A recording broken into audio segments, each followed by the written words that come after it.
छत्तीसगढ़ बिलासपुर में दिनांक 17 नवंबर 2022 को राज्य के प्रथम मुख्यमंत्री स्वर्गीय अजीत जोगी की पुत्रवधू और जनता कांग्रेस छत्तीसगढ़ के प्रदेश अध्यक्ष अमित जोगी की धर्मपत्नी ऋचा जोगी ने अपने विरुद्ध दर्ज हुए एफआईआर के मामले में कड़ी प्रतिक्रिया दी।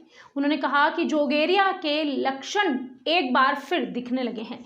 चुनावी समर आते ही कभी भाजपा तो कभी कांग्रेस के नेताओं को जोगेरिया हो जाता है। डॉक्टर साहब को भी जोगेरिया हुआ था, नतीजा आज घर में बैठे हैं। उन्होंने कहा, जोगी जन अधिकार पदयात्रा के शुरू होने के बिल्कुल ठीक पहले मेरे विरुद्ध एफआईआर करना ये प्रमाणित करता है कि मुख्यमंत्री फिर एक बार जोगेरिया से ग्रसित हो गए हैं। उन्होंने कहा, मेरी जाति का मामला न्यायालय में विचाराधीन है, लेकिन उसके बाद भी बिना किसी कोर्ट ऑर्डर के मेरे विरुद्ध अचानक एफआईआर करना मुझे जोगी जन अधिकार पदयात्रा में भाग लेने से रोकने का प्रयास है।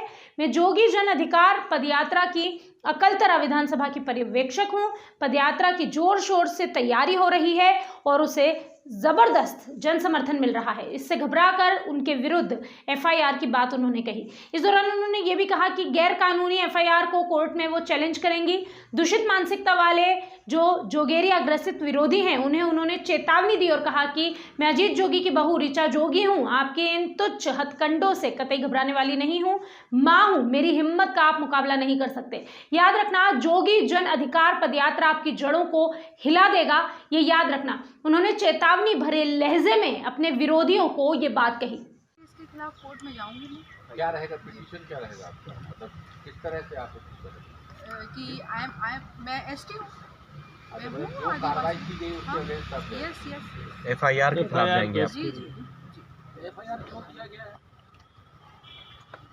एफआईआर क्यों किया गया है ये तो सरकार ही बताएगी कि एफआईआर क्यों किया है। दुर्भावनापूर्ण नहीं है और दुर्भावना है, दुर्भावना है। आपके कई रिलेटिव भी इसी सरकार में उच्च पद पे आसीन है और उसी बेस पे और वही सरकार इसमें आपके खिलाफ अलग हाँ, मतलब बोलना तो नहीं चाहिए, लेकिन फिर भी मैं बोलने पर मजबूर हूँ कि जब चाचा आदिवासी हो सकता है तो भतीजी आदिवासी कैसे नहीं हो सकती?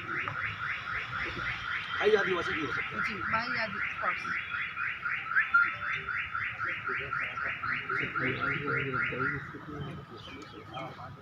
एफआईआर हुआ है, गिरफ्तारी की स्थिति में क्या होगा? आप गिरफ्तारी देंगी? सर, ये सरकार है, सरकार के पास वीटो पावर रहता है ना, तो वो जैसे अगस्त में जब सरकार नई बनी थी 2018-19 में, श्री अमित जोगी जी को भी 1 मंथ का उन्होंने कारावास दिया था, जेल करवाई थी। तो वैसे ही कार्रवाई मेरे ऊपर भी होगी, पर उसका मैं सामना करूँगी, बिल्कुल सामना करूँगी। तो सरकार है, कुछ भी कर सकते हैं, गुंडा राज चल रहा है, यही मैं मानती हूँ। पद यात्रा प्रभावित भी हो सकती है।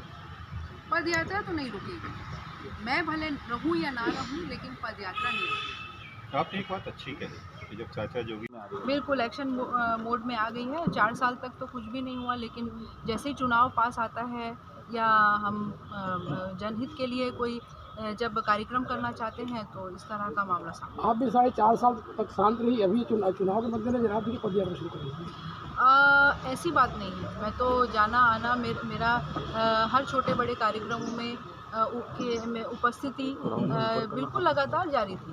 और अब मेरा तो खैर बेबी भी हुआ था, वो कुछ दिन तक तो मैं घर में थी, उसके बाद फिर मैं बिल्कुल निकलने लग गई। मैं बिल्कुल जनता के बीच में हूँ निरंतर। आपके चाचा और भाई भी उच्च पद पे आसीन है यहाँ, साधु जो हैं, तो आपको क्यों नहीं माना जा रहा है? वो तो सरकार ही बताएगी कि मुझे क्यों नहीं माना जा रहा आदिवासी। बहुत सारे कार्यकर्ता कट रहे हैं, इसका कारण कार्यकर्ता तो नहीं कट रहे सर, ये तो सब जितने बैठे हमारे साथ सब हमारे भाई हैं और ऐसे तो कोई बात नहीं। अजीत जोगी के समय बहुत पुराने कार्यकर्ता लोग थे, पुराने लोग वो सब हट रहे हैं, इसका कारण मैं उनको कि मेरा जाति प्रमाण पत्र फर्जी है, 420 का मामला है।